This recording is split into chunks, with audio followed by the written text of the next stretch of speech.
문재인의 지록위마. 문재인 정부는 2021년 상해 임시정부가 출범한 1919년 4월 11일이 대한민국 건국 원년이라고 강변하며 그날을 기리기 위해 임시공휴일로 지정한다고 밝힌 바 있다. 국가의 건국은 몇 사람이 모여 주장한다고 되는 것이 아니다. 국가의 요건을 갖추지 못한 임시정부를 굳이 건국이라 주장하여 1948년 건국한 대한민국 건국을 부정하는 이유는 무엇일까? 유엔이 승인한 대한민국 건국을 부정하는 북한의 입장과 궤를 같이 하고 있는 듯하다. 중국이 동북공정으로 고구려를 자신의 변방으로 편입시키려고 하고 일본이 임나 일본 부설에 의해 가야를 과거 자신들의 속국으로 주장하는 역사 왜곡을 하고 있다. 우리는 다른 나라의 제국주의적 역사 왜곡을 결코 용인할 수 없다. 우리가 그렇게 주장하려면 우리 스스로 정치적 목적으로 역사를 날조해서는 안 된다.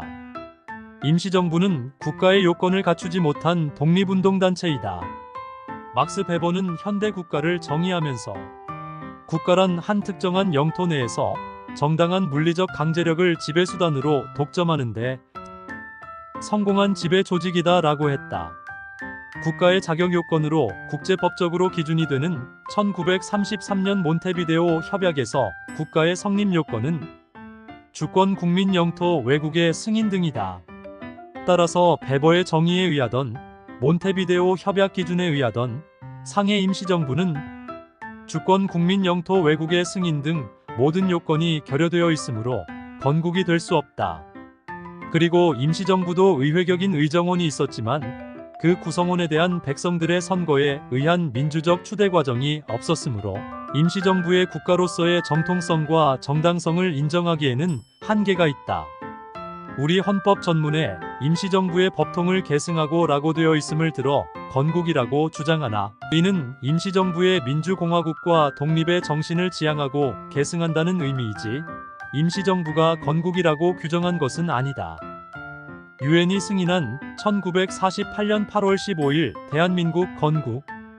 대한민국은 1945년 일제로부터 해방된 후 각 점령군 대표로 구성된 미소공동위원회에서 한국의 독립문제 합의가 결렬되어 1947년 말부터 한국의 독립문제는 유엔의 관할로 넘어갔다. 1947년 총회의 결의 후 최종적으로 1948년 2월 27일 유엔 소총회는 가능한 지역 내에서 총선거를 실시하여 정부를 수립할 것을 결의하였고 북한 지역 기밀성 세력들은 이를 거부하였지만 이 결의를 수용한 남한 지역은 5월 10일 유엔 감시하에 자유로운 선거에 의해 198명의 국회의원을 선출하였다. 당시 남북 인구에 비례하여 북한 지역은 나중에라도 선출할 수 있도록 100명의 국회의원은 남겨둔 채 남한에서만 국회의원을 선출한 것이다. 북한 공산 세력은 유엔 한국위원회의 입국을 막아 자유로운 선거에 의한 국민의 대표 구성을 차단하였고 유엔의 도움으로 대한민국이 건국되자 1948년 9월 9일 조선민주주의인민공화국을 선포했다. 1946년부터 사실상 정부 조직인 북조선인민위원회가 북한 전역에 조직되어 미리 준비하고 있었던 것이다. 대한민국은 1948년 5월 31일에 국회를 구성하고 7월 17일 민주공화국을 규정한 헌법을 공포하고 즉시 시행했다.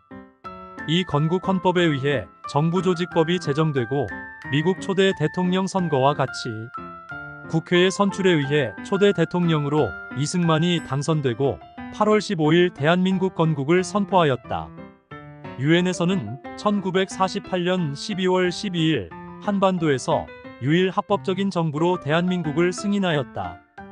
여기에 대한 자료는 1947년 11월 14일 유엔 한국 독립방안 관련 결의문과 1948년 12월 12일 유엔 대한민국 건국 관련 결의문에 잘 나타나 있다. 유엔에서는 국민들의 자유로운 의사에 의한 재원의회 구성을 막은 북한 정권을 국가로 인정하지 않았고 우리 헌법도 제3조에서 북한 지역도 대한민국의 주권이 미치고 있다고 하여 북한 정권은 반국가단체로 규정하고 있다. 임시정부 건국 강령과 건국준비위원회 강령도 대한민국 건국준비 상해 임시정부는 1941년 12월 해방 후에 대한민국을 건국하기 위한 대한민국 건국강령을 제정했고 1946년 1월 8일 이를 다시 발표했다.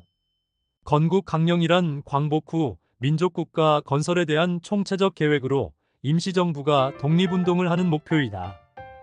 건국강령의 요점은 건국 과정을 복국기와 건국기로 나누고 건국의 정치, 경제, 교육 체계를 강령적으로 선언한 것이다. 1919년 임시정부 출범이 건국이라 하면 임시정부는 이미 건국되어 있는데 또 민족국가 건설을 계획하기 위해 건국강령을 제정했다는 모순된 얘기가 되는 것이다. 여운형은 1945년 8월 15일 조선건국준비위원회 약칭 건준을 발족하여 그 위원장을 맡는다. 조선건국준비위원회는 1945년 9월 2일 강령을 발표하였다. 그 내용은 완전한 독립국가 건설과 민주주의적 정권 수립을 기한다로 되어 있다. 여운형은 임시정부 출범의 주도적 인물이고 임시정부 임시의정원 의장을 역임한 자이다. 그런 자가 임시정부가 건국이었다면 조선건국준비위원회를 발족하고 그 단체 이름으로 건국준비위원회를 사용하지도 않았을 것이고 강령에 독립국가 건설을 얘기하지도 않았을 것이다. 상해 임시정부는 대한민국 건국이 될 수 없다. 1948년 5월 10일 총선으로 재원의회가 구성되면서 비로소 정통성이 부여되는 건국준비위원회가 성립되었다고 보아야 할 것이다. 이를 토대로 나라의 근간이 되는 헌법이 7월 17일 제정되었고 8월 15일 비로소 세계가 승인하는 대한민국이 건국된 것이다. 독립운동단체로 명목상 임시정부라고 표방한 것을 대한민국 건국으로 볼 수는 없는 것이다. 앞에서 언급한 여러 가지 이유로 상해 임시정부는 결코 대한민국 건국이 될 수 없다. 상해 임시정부를 건국이라는 것은 종북 세력의 역사관, 1948년 유엔이 공인한 대한민국 건국을 부정하는 것이다. 대한민국 건국의 정통성과 정당성을 부인하여 정부 수립으로 격화시키고 북한 조선민주주의 인민공화국은 국가 수립으로 표시해 북한 정권의 정당성을 인정하려는 종북 세력의 역사관과 부합한다.